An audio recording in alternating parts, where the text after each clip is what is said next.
safety? Well, we've arrived, as you can see, at Max Verstappen's garage. And remember when he arrived here as the youngest driver in Formula One, there was a lot of chatter, wasn't there, about how good he would be? Well, he was fourth last time out, and he was born less than 100 kilometres from here, so effectively this is his home track. So Lee went down to visit him and his dad, Jos, who, by the way, was the last Dutchman to get on the podium in Formula One, and it was here at this track to see why Max is born to race.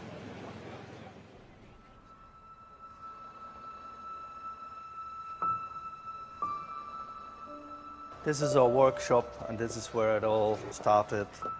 Oh, wow. In here. Oh, my goodness. Yep. This looks very professional. Yeah. This Max's chassis, this. This one? Yep. And... how much time have you spent here, Max? Since I was 4 or 5. Yeah. I think I spent more time here than at home. We have our machines here. Oh. We have our engines. That's incredible. We were building them. Tried to make them faster.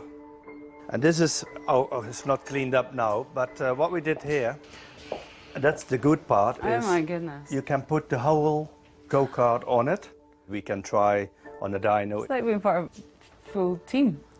You've got everything here. But you have to. If you want to compete in the top, and when you compete against the factory teams, that's what you need to have. I was always helping my dad. I mean, he was sitting in the go-kart doing all the running. And then when we had to change the cylinder or, yeah, whatever, I was always here to help, and yeah, you learn a lot from it. Yeah. So this is the top level? This is the highest level you can get. We started there when Max was 12. We went to international racing. We won the Euro Series, the World Series, and then with the shifter go-kart, he won European Championship, World Championships as well. Behind you is a picture of Max's actually very first race. Yep, that's it. I think it was my first ever start. How old would you have been there? 7. 7. I was very little. The crazy thing, and I still remember it, at that moment, for the first race, he was 7, so he was a small boy. And then there was a race going on, he had to start here, and then he drove away. You can't do anything anymore. He was so nervous, I could see it. It's up to him now, you know. And that was, for me, it was Yeah. such a strange feeling. This is Max's very first baby That's the car. one we saw in the photos. Yes, exactly. You see how small it is and a lot of colours. How big he was. A lot of colours. How old would you have been then when you went on this one? 4. There at the end, where's the number 1 on? Yeah. Max won the World Championship with that one. But we are crazy with it, you know. We love everything what has an engine. We have actually. Is there anything you don't have that you would like to have? A winning Formula 1 car. This is what we are planning now.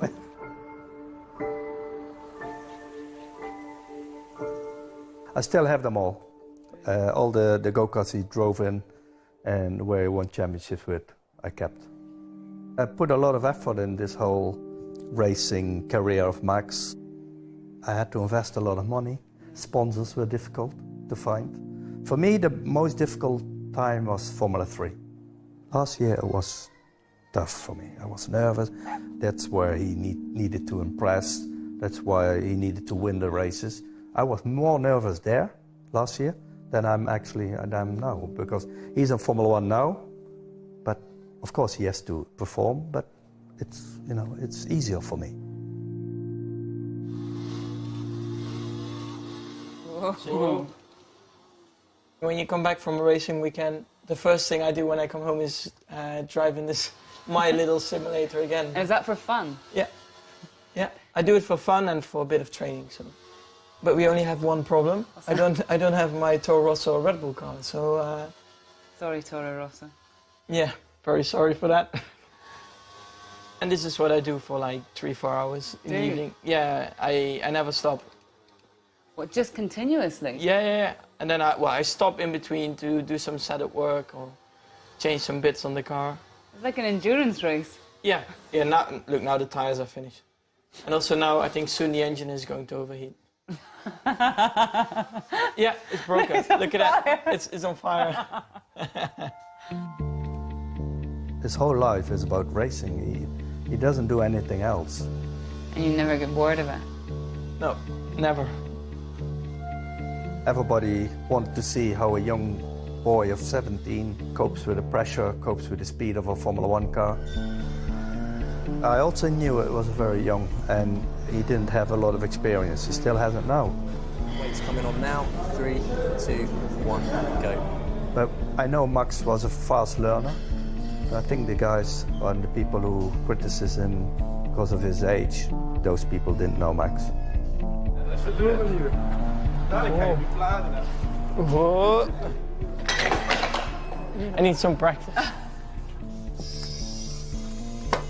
I really love this go-kart. I really like it. I mean, but you need to do this before you go to motorsport cars, because this is where you learn the tricks and the racing and the feeling. Here it all starts. The same things what you change here, you can change on the car, and normally they work out the same way. So definitely you start on a lower level here, and then it gets more and more advanced.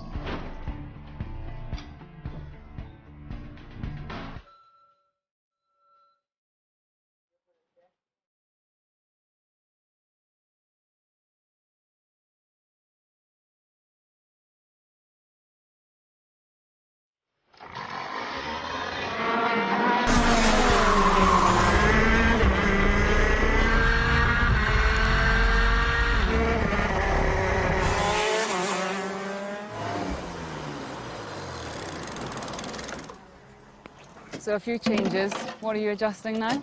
A bit front grip. Front It's a grip. bit too much at the moment. And yours, how long does that take to do? 2 minutes. Much faster than a Formula 1 car. The way he was on the go-kart track, I see exactly the same Max he's on the Formula 1 paddock.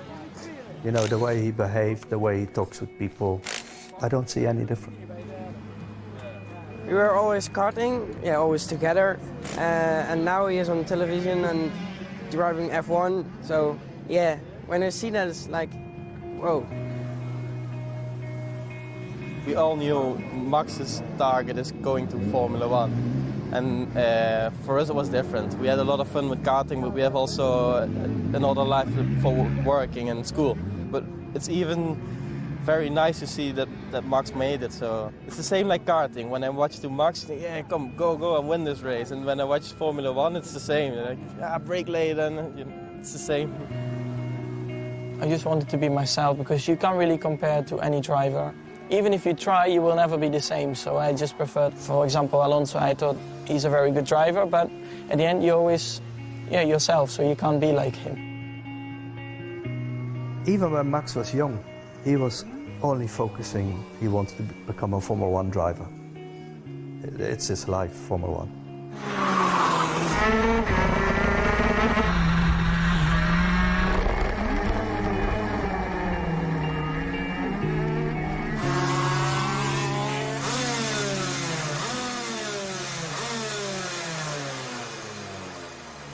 Did you have a racing hero?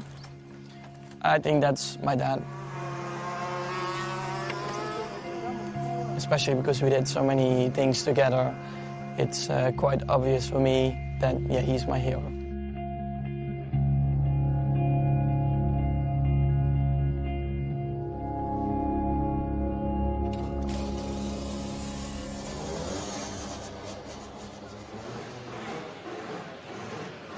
Just beautiful there. And coming off live shots of Max, that's dedication for you, isn't it? Wow. We've said in the past, and I remember distinctly being called to question why I felt that this boy is so close to the likes of Schumacher and Senna. Have another look at this, because that is the dedication that these other two had. He's got it, and I think he's well on the way to there. And effectively as well, a great role model for kids, isn't he? I mean, he's still a kid himself. But Well, what I love about that is, you know, you don't just dream of being a Formula 1 driver and then turn up and someone gives you a drive. It's all that work, all that effort. You know, trying to fit that amongst your schoolwork and all the necessary things that you need as part of your education, but the understanding of the kart, which is the purest form of racing. You know, Senna in his movie spoke about his happiest days being in karting rather than winning in Formula 1, because, you know, before politics, it's just, you know, man and machine or human and machine, you know, taking that mechanical device to its absolute limit. And I think the fact that he understands the effort that goes into building and designing and fettling and tweaking is what gives him the edge. You know, he's at one with his car. And I've always said this before, that if the car doesn't feel like an extension of your body, you know where your nose is, you know where your toes are, you feel a little ant on your ankle. If you don't have that same feeling with your racing car, you're not in the zone. And you may be a good racing driver, but you're probably not a great racing driver.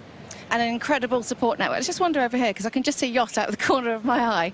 Hello, thank you for making that piece with us. It was really beautiful. It was so fascinating to see your relationship with Max. And from your point of view, is it the support network that you can provide so he doesn't maybe make the same mistakes that you perhaps made in your day of racing? Yeah, I think so, yes. I mean, of course, you know, when you have to find out everything yourself, it's maybe not ideal. And I just wanted the best for my son, and I helped him as much as I could. And but also we had a very nice time together. Well, it looks like you've got a very close relationship, which is fascinating to watch. The F word has been bandied around in terms of Ferrari for the future. Okay. What do you think, 2017? Any chance of that happening? Well, it's nice to hear, of course. But I think we are in a very nice place at the moment. For sure, Max will drive there next year. I mean, we have high expectation of that, and after that we will see. I mean, I'm very happy where we are in the moment. Excellent. Well, wish you a good weekend. And you said you're a little bit more relaxed than you used to be, so exactly. Yeah, chilled out. Okay. Thanks. Good. Maybe catch up with you a bit later on in qualifying. Okay, no Thanks, problem. Jos. Thanks very much. Well, of course, this time.